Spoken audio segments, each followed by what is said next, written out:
مرحبا ورداتي، شلونكم؟ ان شاء الله يا رب تكونون كلكم بألف خير. رجعت لكم اليوم من بعد غيبة كلش طويلة. عذروني على هاي الغيبة، بس يعني صارت وياي هواي شغلات، وتدرون طبعا امتحانات ودراسة وهاي السوالف. بس اليوم رجعت لكم بالعطلة، راح اسوي لكم تنظيفات شوية شهر رمضان، وحبيت شوية اسولف وياكم. شوفوا هنا هذا المطبخ البرا، طبعا حبيت اسوي عليه حملة وانظفه كله. هنا طلعت الجرارات ذني برا، وخليت لهن مذيب دهون، اريد اغسلهن كلهن، لان شوفوا الدهن البيهن، يعني هو لازم يصير دهن، لان يعني احنا نشتغل كله برا، يعني هذا المطبخ الجو ما نسوي بيه شي. اي شلونكم؟ شخباركم؟ سولفولي بالتعليقات. شلونكم ويا الامتحانات ويا المدرسة؟ شلونكم؟ طبعا احنا امتحنا، وهسه بدت العطلة مالتنا من يوم الاربعاء امس. اي حبايب، حبيت اسولف وياكم شوية. طبعا مثل ما شفتوا غيرت اسم القناة من استخارة الدعاء الى اسم فتاة السعادة. لان القناة يعني صارت الي. اذا تحبون اشرح لكم يعني القناة كانت المن، وليش صارت الي، ومالت منو كانت، يعني كتبولي بالتعليقات حتى اوضح لكم. واذا تحبون اعرفكم عن نفسي هم تكتبولي بالتعليقات حتى اسوي لكم فيديو تعريفي عن نفسي، واقولكم القناة مخصصة المن. وإن شاء الله الفيديو يعجبكم وينال إعجابكم. لا تنسون اللايك والاشتراك بالقناة وتفعيل الجرس، وأريد تعليق حلو مثلكم على مود أستمر وياكم بهاي الفترة. طبعا بما أنه عطلة، خلي أرجع لكم أصور لكم كم فيديو شوية، أجيلكم أسولف وياكم يعني.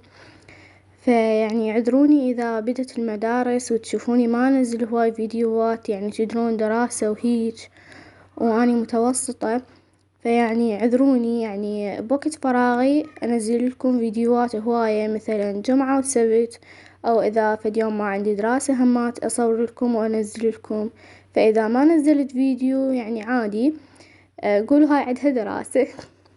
وابقوا ويا الفيديو، إن شاء الله تستمتعون بالمشاهدة ويعجبكم الفيديو والتنظيف.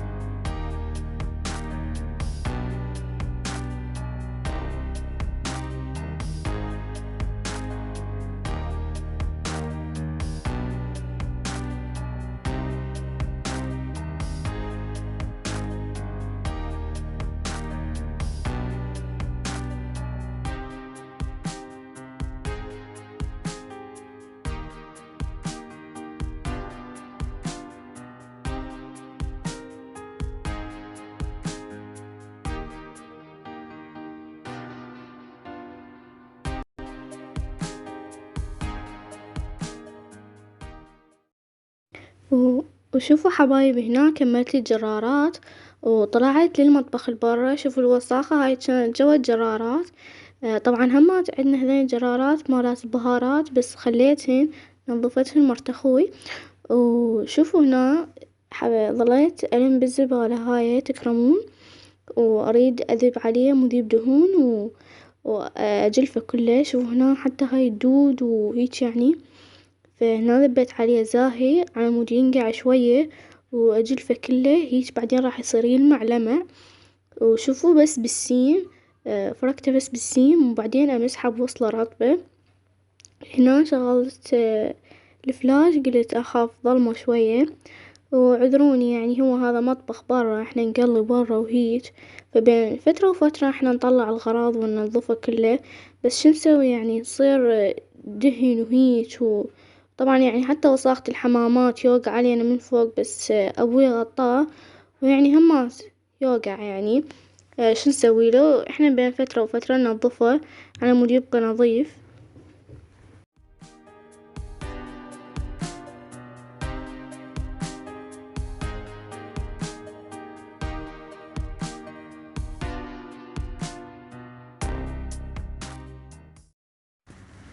شوفوا حبايب، هنا كملت هاي الأرضية، وإجيت هنا لهاي الصفحة مالت الطباخة.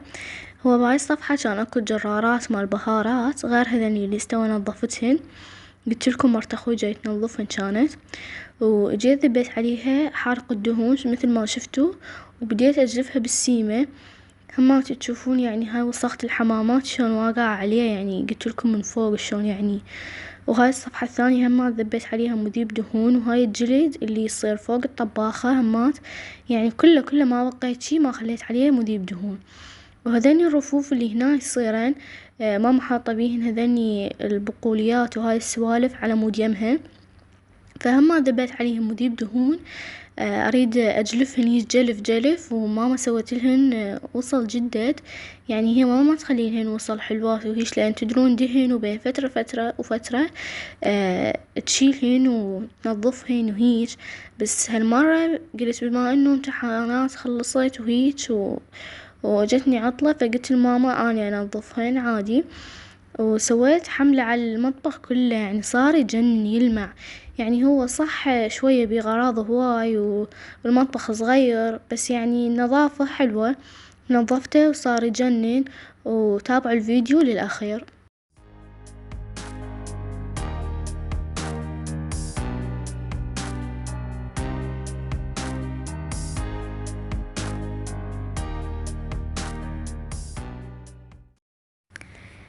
طبعا حبايب انا قلت لكم ما صورت لكم هواي بالتنظيفات، بس صورت لكم مقتطفات قصيرة. بس هسه شوفتكم شلون صار نظيف. حتى هذا الشباك جلفته حيل ونظفته صار يجنن. طبعا هذا شباك الحمام صاير هنا.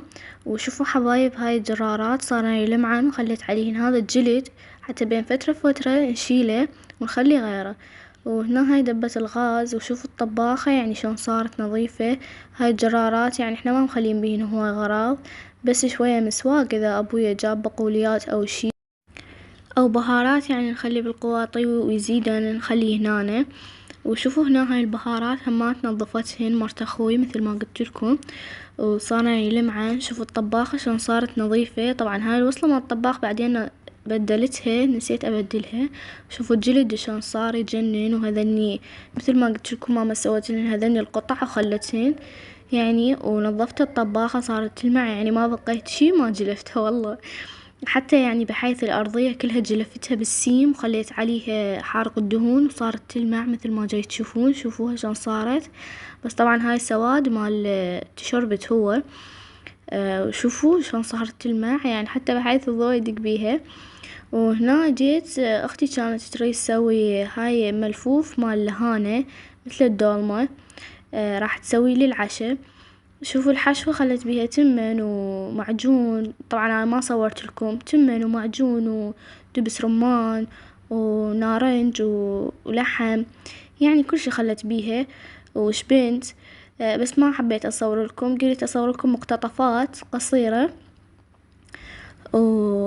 وشوفوا تابعوا الفيديو للآخر، والدولمة راح تصير تجنن.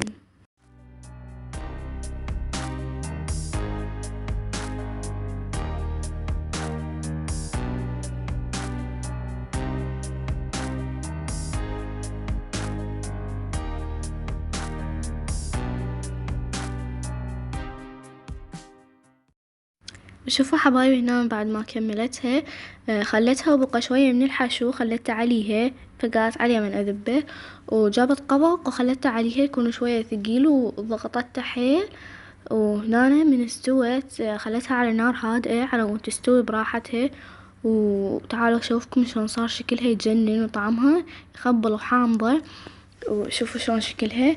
طبعا هي سوتها للعشاء، هي كانت مشتهيتها وسوتها. شوفوا هنا انا ضقتها وياكم. تجنن بوقتها قلت لها عاشت ايدك. شوفوا شلون حلوة.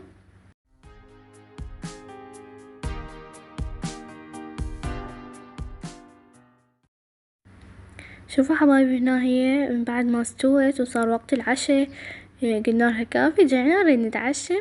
فهنا جابت القدرية وقلبتها بالصينية، وشوفوها شلون تجنن ومبينة طيبة، ويعني مو ناشفة بيها شوية مي وهيج على زيت. الله تجنن وحامضة. طبعا احنا نحب ملفوف اللهانة، هي ما تحبه، يعني هي هاي اختي المتزوجة اجت سوتها عدنا. وشوفوا هنا شوية لاتعة ومحترقة بنفس الوقت. حطت بقاعية القدر بوتيتا، حلقات بوتيتا. وهنا طبعا ظلوا ياخذون لحد ما قلناهم كافر يريدون نسوي عشا راح يخلصونها. وعليكم بألف عافية علينا. وهنا من بعد العشاء ماما حبت تسوي لنا تعتومة. اجت هنا تريد تسوي شامية، خلت زيت وذبت الشامية. حبايبي هي ماما طبعا قالت لي قومي انتي تسوي لنا شامية، الشامية مالتي تسوينها طيبة. فقلت لها والله ماما تعبانة حيل، خلي شوية ارتاح. وهنا بدت تطقطق، وشوفوا هاي ايد ماما، خاف تقولون قناة مو قناتي طبعا هي كانت قناة ماما، وقالت اني ما اريدها فاخذتها اني. وحبايب وصلنا لنهاية الفيديو، لا تنسون اللايك والاشتراك بالقناة وتفعيل الجرس. دمتم في رعاية الله وحفظه، مع ألف سلامة، باي باي، أحبكم.